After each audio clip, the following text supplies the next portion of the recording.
the joy, the passion, everything about what we do is this. If I get a lead, young lady, single kid, like got kids, bad credit, whatever it is, working them to the level of where me and you get to sit at a closing table and they are signing documents, buying a house. That's my passion. That moment right there where she's embarrassed my kids are being crazy. No, they're excited. No, that's awesome. You're giving them a house. You're putting a roof over their head. That right there is what it's all about. Like you said, the paperwork, the documents, all that stuff. Yes, it's a headache. It's a nightmare. But you'll never see me miss closings because of those moments right there. Welcome to the In the Arena podcast. My name is Jared Miguez, a co-host on this podcast that brings you the inspiring stories of our clients who are leaders and innovators across different industries in Southeast Louisiana. They are visionary entrepreneurs, savvy real estate professionals, media creators, military business owners, and community champions. And we are going to showcase the remarkable achievements and share their personal stories. Tune in for insightful conversations, valuable lessons, and motivational stories that are going to reveal their secrets to success and offer you insights to help you on your own path. Welcome to In the Arena podcast. All right, welcome to the In the Arena podcast. We got my guy, Cory Hoag, mortgage lender in St. Tammany Parish, and we've been friends for like 8 years, 9 years now. Yeah, 9 years, it's been a long time. I think too long. One of the first deals, you closed with me in like the OG office when we were upstairs in that little glass room in the middle. That's right. Yeah, one of the first close. Oh my God. I vividly remember that closing.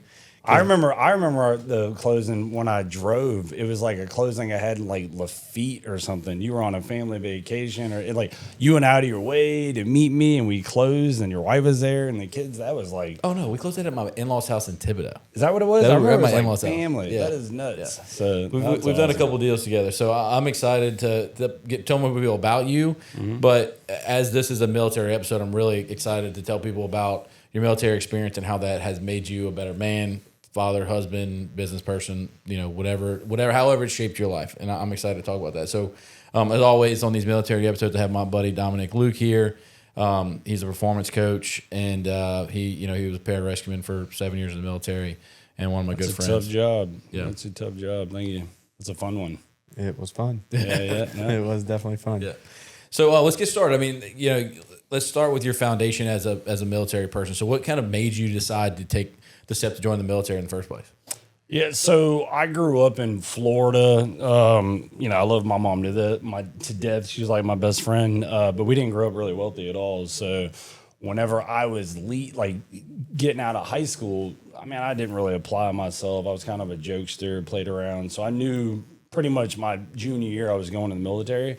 I just didn't know what I wanted to do. And I just remember her telling me, do not go infantry, because she was military as well. And I'm like, okay, I won't go infantry. So they asked me at MEPS, what do you want to do? And I'm like, I just want to jump out of airplanes, whatever I got to do to jump out of airplanes.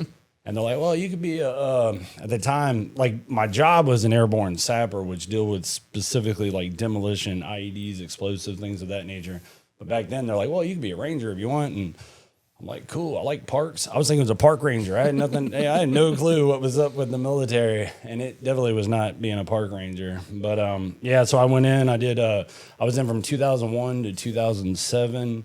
I went in right before September 11th, so I joined in July, and then September 11th happened. Wow. And as I was saying before, November 3rd, we were deployed, gone to Afghanistan. And that first year, right? Yeah, first year. So it was super fast. I went from going in to go to college and try to make a little paycheck to now I'm in the middle of the desert. But Afghanistan to me was Boy Scout camp besides clearing landmines. The biggest part there was we were clearing these mines so we could have a plane land and bring in troops and do stuff. So that's why we were the front that went in.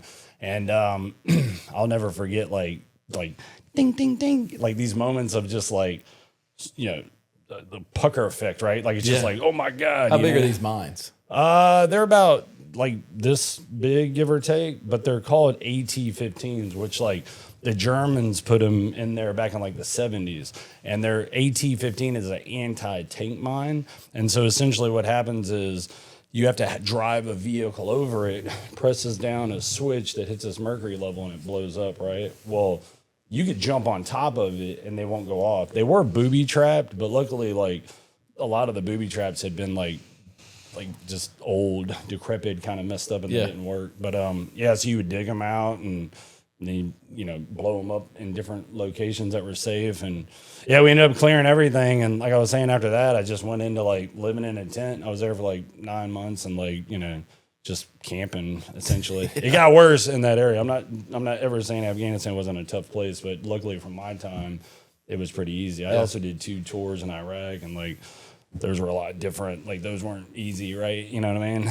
But so what was the dip like when you were signing up, you going through boot camp, and then all of a sudden September 11th happens? Like how much did it change from the mindset of the people that were in there training you up and getting you ready to just like everybody, the people who were active at that time? Like what was the shift in mindset? So for us, I was at an all-male unit at a place called Fort Benning, Georgia, and like I was doing BRM, which is basic riflemanship, and we're out there in these foxholes learning how to shoot, and I was the worst. Like I'm from Florida on the beach. I never shot a gun in my life, and you could tell, right? And everybody used to make jokes because they were like, you're trying to be this elite like soldier and you don't even know how to shoot a weapon. I'll never forget that. I got better though. I became an expert, not to brag, but I became really good. But when it went down, this huge plane flew over this massive flag, and I had to sit in that foxhole for like 8 hours, right? Because they didn't know what was going on. They knew that there was an attack on U.S. soil. They didn't tell us. So I'm literally like just sitting in here in a foxhole, and 8 hours went by. I remember the sun went down. And then they pulled us out. We get on a bus. We drive to this like place where I'll never forget, it's like one of those old box TVs. It's like 2001, right? Old box TV up in the corner of this like cafeteria. And they showed us this 2-minute segment of where these planes flew into the towers. And this is in Georgia. And everybody thought it was like a mental game. Everybody's like, oh, this is CGI or whatever. I don't even think they used the term CGI back then, but it was like, this is not real. Nobody believed it until they like started asking people, hey, who lives in New York? Does anybody have any family in New York?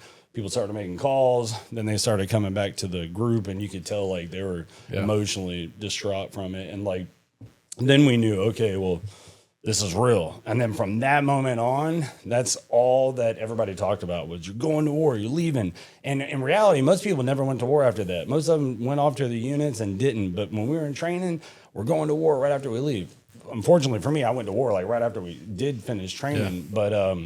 But long story short, it was like they pushed you harder, they trained you, and it cracked me up because like before then it was all woodland training, right? We're running through the woods, like we're doing ambushes, raids, assaults, patrolling, like all this stuff in the woods. And then I get sent to a place I never even seen a tree, you know what I mean? Like just mountains, and just that's a little cactus shrub. That's right, yeah. Like what do they call it? Tumbleweeds rolling through, and it's like what, And I remember it was Afghanistan or Iraq. Whenever Band of Brothers came out, that was the dumbest thing to do. We all watched Band of Brothers together, and like, they're all getting shot up, jumping out and all this stuff. And like, that's what we thought. When we were jumping, we're going to get, but it was opposite, like super quiet, peaceful. I call every airborne jump mostly night jumps, because you go out the door like, eyes closed, you can't see shit. And once your parachute opens, you're like, oh, okay, I'll open my eyes and I can look around, And, but then you're just falling. Yeah, then it's falling. And fast, falling too. fast. Yeah, exactly, yeah. And then all of a sudden you hit the ground. Ain't nothing. Oh, yeah. And they teach you a thing. Static line is not the way to do it. No way. I've skydived too, and I love skydiving, but like static line, it's like the worst. PLF, right? Parachute landing fall. So you like land, you turn your body a certain way, and it never works, right? I mean, it does, but like you'll land on your canteen, you'll land on like whatever you got, and then like you'll get dragged if you don't unclip fast enough. And so y'all are all still attached all the way to the ground. So when you jump out, right, you have your parachute on a static line, so it pulls, and then your parachute comes out, and then it's like 4,000, 1,000, 2,000, 3,000, 4,000. If you don't feel that parachute pull you, you pull your reserve, which is like here in your lap, right? And so then if you get scared, a lot of people pull them both, right? So you got your parachute and your reserve, so you're just like, you float down like a little pillow, But in reality, what happens is parachute comes out, and as you're coming down, you have like Hollywood and you have combat jump. Hollywood is like where you don't have any gear, it's just training. So you go down, nothing but like a combat jump is like where you have your full ruck and all your stuff like between your legs. So you jettison it on its own static line, right? So it'll go down like another 30 feet below you, and that's where it hangs. And so as it hits the ground, it'll hit first, and in theory, you'll like, go a little bit past it, hit the ground. But a lot of times it goes boom, boom, boom, you just roll in it. And I make it sound horrible, but it was a lot of fun. Like it was like literally how many the jumps did you coolest thing. So I did 39 jumps. I tell people 40 because I round up, but I got 6 like skydive jumps. So it's like, it's fun. Like it's all around fun. But I have a 2-year-old or one, I guess he'll be 2 in a month, and then I have an 8-year-old. And now it's like, the last thing I want to do is like skydive or Jump get out of an airplane. Yeah, exactly. Oh, I'll tell everybody I did it one time, and the odds of you surviving go down every time you jump. So I've survived, and I don't need to test the limits anymore. It was an awesome experience, and I no regrets about it. Just I'm good. I did it. It's in my opinion one of the most fun things that you can experience. It's thrilling. How many jumps? Skydiving. How many jumps did you do? Exactly. I think I got like 88. 88. Skydive. You've been doing it. Free fall jumps. In the military or Both. Yeah. Both military and civilian. Gotcha. Civilian's way better than military. It's like JMPI. Well, I don't know if you had to do it, but I used to have like JMPI, like Jump Master. Like they have to like clip you. Like it's like, but don't get me wrong. When I joined the military, I was surrounded. I mean, I hate to say it, but I thought in my head, like, oh my God, I'm in like a sea of idiots. Like they're all idiots. And then I started thinking, I'm like, man, maybe that's me too. Maybe I am this, It was just so funny. And then as you advance in your career, you start seeing like the military takes anybody, but over time they put you through trainings and schools and you become militarized. That's a lot better. Exactly. Right. And they weed them out, which is really good. And I'll never forget talking about skydiving. My wife, I love you to death, Bonnie. We've been together for like 15 years now. I met her on a cruise out of New Orleans. I'm actually from Florida. And on the cruise, she said that she would love to go skydiving. And I was like, oh, that's cool. Like, it's a lot of fun. So when we got off the boat, I bought tickets. And our first date, we went skydiving. And she loved it. She did not like driving there, but when she did it, she loved it. And she was like, I can't believe we did that. And I'm happy she did it because she was able to experience it. Would you do it now? We did it a second time and it just wasn't as enjoyable. But like now I think she's the same mindset. We got kids. I get you. It's a different world whenever you have a family that looks after you, looks up to you. So I know you told me in the past that you actually went to Ranger School. I did, right? and sapper school. So my title is airborne sapper, and all that basically means is that there is a battle between the Army that some people think Ranger School is harder. Some people think Sapper School is harder. Some people are dual. Which one do you think? Whatever it is. I personally think that Sapper School is pretty intense only because, like, you're not only... Now, Ranger School is 62 days, right? And then you have phases you have to go through. So there's 3 phases that you go through. And if you fail one phase, you recycle back. So if you get recycled, Ranger School is 10 times harder, right? But at Sapper School, you don't recycle. It's only 30 days, and you go through the whole course. And if you don't pass, you might have failed on day 1. You might have like did something that pissed the Sapper instructor off, and he doesn't want you to pass, and he'll fail you. But you still have to complete the whole course with all your guys, right?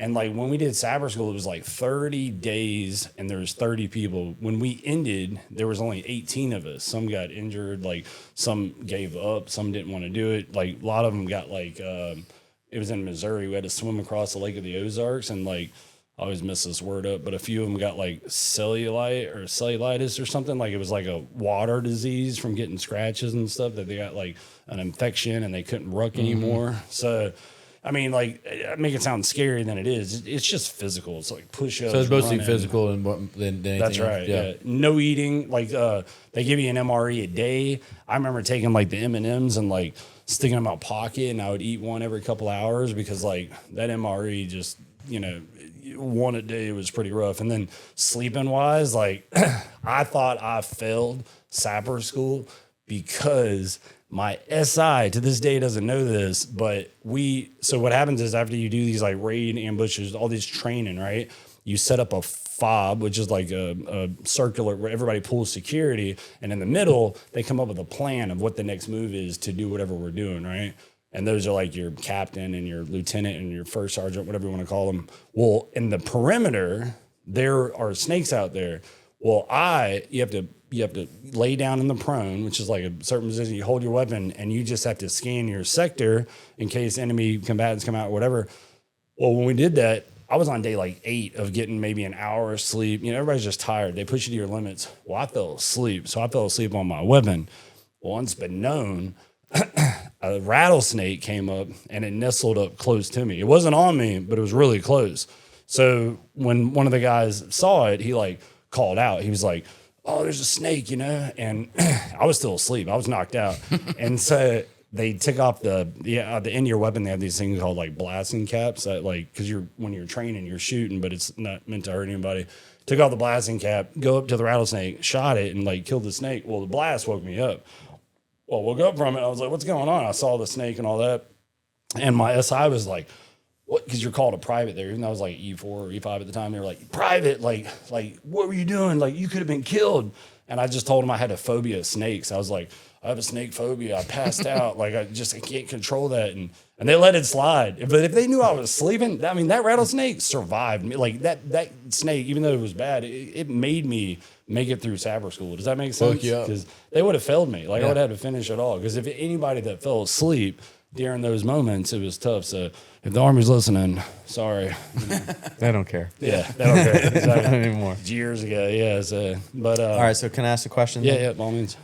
You joined right out of high school. Mm-hmm. You 9/11 hits. You deploy right away. You're 17, 18 years old. Yep, and you 18. spent how many years? 6 years active duty. Yep, 6 years. So you were indoctrinated at a very young age into, a military active duty world, right? So when you got out, because there's a lot of people that are trying to figure out, how do I now navigate getting out of the military and what do I take from the military and how do I bring that into the civilian world? And so with you being so young and having that really strong foundation of military, when you got out, what was that like for you? And how did you set yourself up to where you are now? Yeah, so it was intimidating, right? Because like when I was getting out, I was 24, I think at the time, or like almost 25, either way, somewhere in that range. And all I knew was military. Like, that's all I knew. The whole goal of me going in the service was to go to college. But when I was getting out, they don't tell you things like, don't go buy a new car, don't do these things. So I had taken on debt while I was in the military, obviously, and I was deployed. And instead of me taking all that money with deployment and paying off debt, I just bought more stupid stuff, right? That's just how it goes in the military, because they got good salesmen right outside the base that are like, "Hey, come buy this, get your mom jewelry. She's missed you this whole year you've been gone." So you take on debt. Well, when I have debt and I'm coming out of the military, it's like, man, what am I going to do? Like, this is all I know. This is all I can do. So some people re-enlist. The reason why I got out was because I was deployed so many times that I was just like, I'm not going to make it home one time. Like, I mean, literally that thought process was like, I can go find something else, right?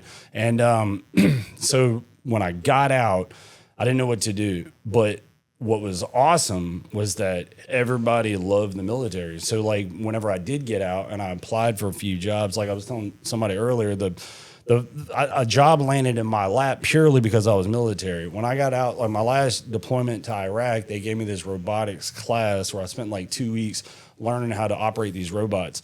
Well, that 2-week class turned out to be like a 2-year accelerated degree in robotics, electronics, robotics. Well, I didn't know that, and I didn't find out until later on because like this company called me. I was on Indeed or whatever it was back then, Monster, I think, looking for a job. And I clicked this company dealing with electronics and mechanical stuff, and they called me and they're like, "Hey, we want somebody like you to come in, let's have an interview." I drive 3 hours from Florida to a place called Morgan City, and I take a test. The company was called Oceaneer, and it changed my life. But I took this test where it was like mechanical engineering test and electrical engineering test, and I didn't know any of it. Like, I knew none of what I was looking at. Talking about wheels turning this way and all this, like I didn't know it. And so I failed both of them, and I was pissed because I drove 3 hours. I barely had money. I was coming out of the military, and I sat with these people, and they were like, how do you think you did on the test? And I'm like, I think you need to fire your HR people because they brought me over here. I don't know what I'm doing. And they were like, well, what about this? Do you think you can learn it? And I'm like, I don't know what this is. And they were like, you're ex-military. You're ex-military, so we know you're trainable, and it doesn't matter if you don't know this stuff. We're going to hire you. So they gave me a shot, and like I did that for 12 years. I went from working in oil and gas, working on robots that we would launch over the side of a boat and do things, and then I moved into a treasure hunting job. So like my last 6 years in, I was treasure hunting. I was traveling the world looking for different exotic treasures to put in museums and different places, and it was amazing. And it's all because of the military. So if you are in the military and you're thinking about staying in, don't get me wrong, retire if you want to retire, but don't feel like you're stuck, because there are opportunities out there. You just have to look for them. Yeah. You know? And I mean, so you took your resume that you built over your military career. Did you formalize that and present that to people? How did they find that you had the robotics certification? Yeah, they didn't. That's what's funny is in that moment, it was later, after I was hired in and they did more stuff, is whenever they were like, well, you've got this accredited thing right here. You don't, when'd you do this? But I could have used that, right? What I mean by that is I could have used that. So the things that you do in the military and the things that you learn, they give us certificates, right? Especially in the Army. It's like Boy Scouts. You get patches everywhere. That was me. It was aerosol, airborne, Pathfinder, whatever I could do, because I looked cooler with all the patches, right? That's how the Army was. And then Marines, they don't have any patches at all except airborne wings. But every time you do one of those courses, you get a certificate, and hold on to that certificate, because I truly think that has more power in it than a kid who goes to college for 4 years and gets out. Now, I'm not saying college is bad by any means, but it's just different. I feel like a lot of military people think that they have to be in where they're at, and there's nothing better out there when there really is, you know? So let's talk about, I think that's great, because I do agree with you. I think that the skills that you learn, again, I say this all the time, the way that military men and women learn how to solve problems is different than anybody else is going to have in any perspective. Yep. Just because you've seen things in life that most people are never going to see. It's there's a ton of value in what they have. It's all the things that you learn. I mean, they're going to teach you in an accelerated manner how to be a paramedic, or they're going to teach you how to deal with robotics and explosives and things like that. I mean, that kind of stuff's valuable to people, and there's not a lot of people who've learned how to do that. But let's talk about now what you're doing now. I mean, you did that for a while. You have a couple kids, and you got married. I know how much you love your family, and it was important to you to be home. All right. And so that's right. You left the military where you were gone, deployed, then you went to this other job where you were offshore a lot, even though you got to go see the Titanic, your little treasure hunting, mobile. Yeah. But you started having a family. And so how did the mortgage business come into existence? Yeah. So for me, that's right. So when my wife got pregnant, I didn't grow up with father figures, so I wanted to be around for my children. And if that meant me ending my job where I was traveling for 6 weeks at a time and home for 3 or 4, that's what I had to do. And my wife actually worked for a local mortgage lender as a loan assistant.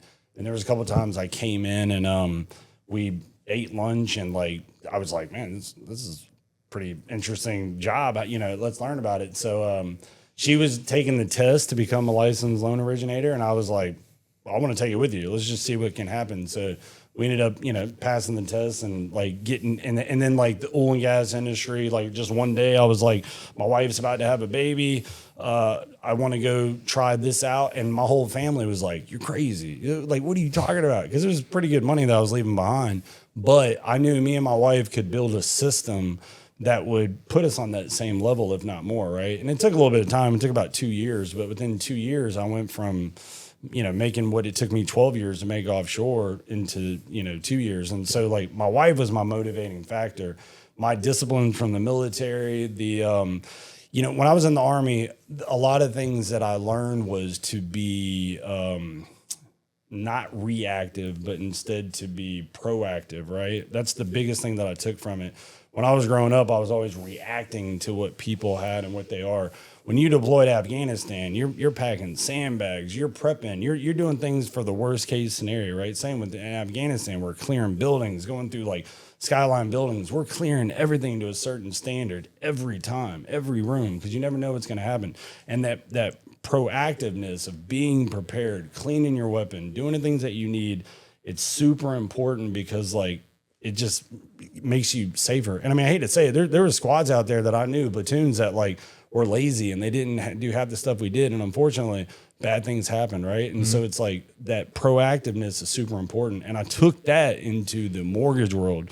Mortgages, you got to be proactive. I'm calling people for business. I'm trying to help find the person. I'm trying to help other people succeed. Like, there's so many different facets of what you can do in our mortgage industry, and the very top successful ones, they're not just waiting on somebody to send them a lead. They're not waiting, like they're going out and getting it, right? And so that's what I take from that. Yeah, I'd say I mean, we say this a lot at our company, that it's a talent to be able to solve a problem. It's when you're really figured it out, whenever you can put things in place to prevent problems from happening. Exactly. And that's being proactive. You're being proactive to make sure that you're avoiding certain pitfalls and issues before they happen, and not having to constantly be putting out fires and putting out and solving problems, which is a good, again, you have to do that in business to some extent. But when you split, your mind switches to how do we proactive to avoid problems whenever you really can make an impact and grow your business exponentially, just and serve your clients better. Because at the end of the day, they don't want to have a problem to have to put out. They'd rather you know the things that are going to happen before they happen and put things in place to prevent them. I agree. I got 2 questions for you. So what is something that you want people to know about you that are listening to this podcast, about who you are just as a man, not just, a mortgage lender, but just a veteran, a father, a husband, a mortgage lender? What is it that you want people to know about you? Question 1. Question 2 is, what is the thing that makes you tick? Meaning, what are you passionate? What's a passion that you have? What is something that, you probably your kids, I would imagine, is in that conversation. But what is the thing that, truly brings you, Cory Hoag, joy? Yeah, that's good questions too. They, so the first one would be let's say what makes me tick is probably better. So I'm super, anybody that knows me, I'm heavy into family, right? Maybe because I deployed and I was away from them. Maybe because we didn't have a big one. Huge into family. I mean, my mom lives 3 houses down. My mother-in-law lives across the street. My brother lives next door to me, right? So we are a big family. And obviously my boys and my wife, they're my motivating factor. They're the ones that make me want to do better. I never like to let people down. And my wife just made a joke the other day about how I don't like saying no. Like if somebody needs help or if there's something in need, I want to help them and make it happen. Either that's with mortgages, coaching people on how to buy a house, what to do for their credit, income, or if it's as simple as moving furniture up and down, stairs, right? My wife says I just like to please people essentially, right? And I mean, I guess that's my passion, is that I like knowing that I can help somebody if I can, right? And then, what was your first question? Let me go back to that one. Yeah, what do you want people to know about you as a person? What people don't know about you that you want people to know as a person, as a lender, as a military man, just as a man in general? Something that people don't know about you? Yeah. I'm pretty much an open book. Everybody knows me. I'm a joker, talker, hang out. I try to be very mellow. I don't get amped up. And I guess maybe because of the military, putting me in situations like that has taught me to not. I let a lot of stuff roll off, right? I feel like a lot of people get bothered or upset about certain things and how it is. And to me, I look at it in a mindset of are you going to let that bother you, or are we just going to move on from that and try to do better or whatever it is, right? So in reality, for me, it's just know that I just like helping. You know what I mean? I help people and taking care of people and doing what's right. And if you ever mess with my family, I will come after you. Well, I know you said I know that's true about you too, and I think that what people don't realize about Cory from my perspective is that you're going to do what's in the best interest of your family, and you're going to do what you think is in your best interest, no matter what you think that is. And but you also are going to bust your butt for all your clients. I mean, we've done closings at 6 o'clock at night. We've driven across the state to do that, and I commend you for that, because there's a lot of people in this industry that will do that, but you're consistently doing it like that for 9 years. That's how me and you kind of knew what type of people that we were, because you asked, and whatever, and we were both in the mindset of we're going to do whatever it takes in order to get this deal done for this client at this time. And it was 7 o'clock at night with one of our mutual clients, I won't bring up their name, but we were at my office really late doing closings. That's and, right. Yeah. And it's been fun. And we've done it several times since then. And look, it's a mindset that we have, and it's fun. Like some people look at that as like, I can't believe that you're doing that. Why? It's like our clients need us to do it. In service to It's others. a service that we offer. Exactly. It's in service to others. Yeah. And that's why I ask those questions. Because if you ask Jared and I, and if you go to listen to any of these podcasts that we've done when it comes to military, it's one, trying to figure out what is it that you're bringing when you leave the military. What is it that you are bringing to the world? Yep. Your value, your knowledge, your experience. What is that? But every person has sat in this room and they said the same thing. It's for somebody else. Yep. It's in service to others.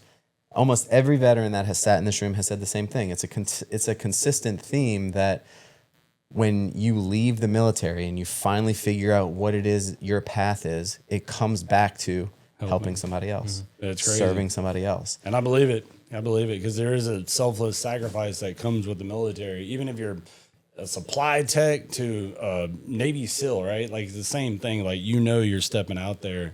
And I think that's why me and you get along so well too, is because we both care to take care of people. I'll get all the time after I close on a house, like a client would tell me like, man, it's like you're my big brother or you're my little brother, or like you're just the best foot forward, because that's the truth. It's like, I'm not a salesman. I don't tell people I'm ever a salesman, because like I don't like selling stuff. I know what needs to be done to get in a home, particularly for mortgages, and it's like I just want to do the right thing, right? Yeah, but that's just a process. That's not right. really what you're doing. You're connecting with people and helping them feel trusted in this big next phase of their life. And so, running them through the paperwork, that's just the process of it. You're really, the value that you're providing people is a trusting relationship to say, hey, I'm going to get you where you're trying to go when it comes to your next home. Yeah. Right. And I appreciate that. That's right. I tell people that all. My brother asked me, my little brother, he's 30 years old, and he asked me often, like, how did you find what you love doing? I'm like, dude,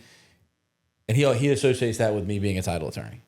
And I tell him all the time, like, I don't love the act of being a title attorney. Like the sitting down monotonously signing papers, or the reviewing title, or the researching how to solve a problem.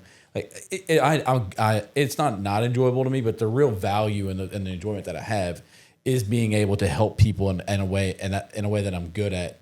And though that we get to do the same thing. And this is what I tell everybody is the joy, the passion, everything about what we do is this. If I get a lead, young lady, single kid, like got kids, bad credit, whatever it is, working them to the level of where me and you get to sit at a closing table and they are signing documents buying a house. A woman sitting there with 2 kids running around in the house, the closing table, whatever that is, that's my passion. That moment right there where she's embarrassed my kids are being crazy. No, they're excited. No, that's awesome. You're giving them a house. You're putting a roof over their head. I've helped women who've been in very bad situations with men. I've helped men get in the right path. Like that right there is what it's all about. Like you said, the paperwork, the documents, all that stuff. Yes, it's a headache. It's a nightmare. But you'll never see me miss closings because of those moments right there. That is the excitement of why I do what I do, and why my wife loves it, and why we're passionate about it, and why you are too, right? And so you like coaching people because you like helping put that foot forward, show them the way, teach them how to do it. And like I commend that, because coaching is a hard job. To coach somebody and have them really take into it and like do the work. That's the hard part, and holding them accountable. Like that's a tough thing. So we're just great for the community. That's all we are, guys. That's all we are. Well, I think, kind of to close it out, because I know you got to go, but it's important for the audience that is listening, that is still in the military, and whoever that is, and they're trying to figure out what that path is. The consistent theme of this is find something of bringing your worth, value, and knowledge to the world and offer that to other people. Because that's exactly what's happening every time a veteran sits in this room with us. They're telling us the same story. I found out the thing that I like to do. It adds value and knowledge to somebody else, and that's what I'm doing. And it might take time. Coaching. It might, like you getting out of the service, it might take you time to figure out what that is. You don't have to jump into it. And like I say with anybody, if you are a veteran, if you are thinking about anything, if you're thinking about getting out, if you're thinking about staying in, call me. Like, it doesn't hurt to talk to somebody. My contact will be in here. I love helping veterans. The VA loan is hands down the best loan product ever, and I promote it as much as I can. That's my mortgage plug. But I just mean, like, if you are a military service member or a veteran and you're stuck, man, call me. I have lost a few buddies from being deployed that I wish they would have called me. I wish they would have reached out. Facebook, Instagram, do something, right? I don't want to find out bad stuff later because then it makes me question it more, right? So, and all I mean by that is like, that's too deep. But I just mean like, if you're thinking about getting out, don't be afraid to call somebody. Call people. We're here, right? That's what we're here for. That's what this is for. So. Cool, man. Thanks for coming on, Cory. You're the man. Appreciate it. Yeah, looking forward to sharing the world, Cory Hoag's story and honoring your family because I think you should be proud of yourself, buddy.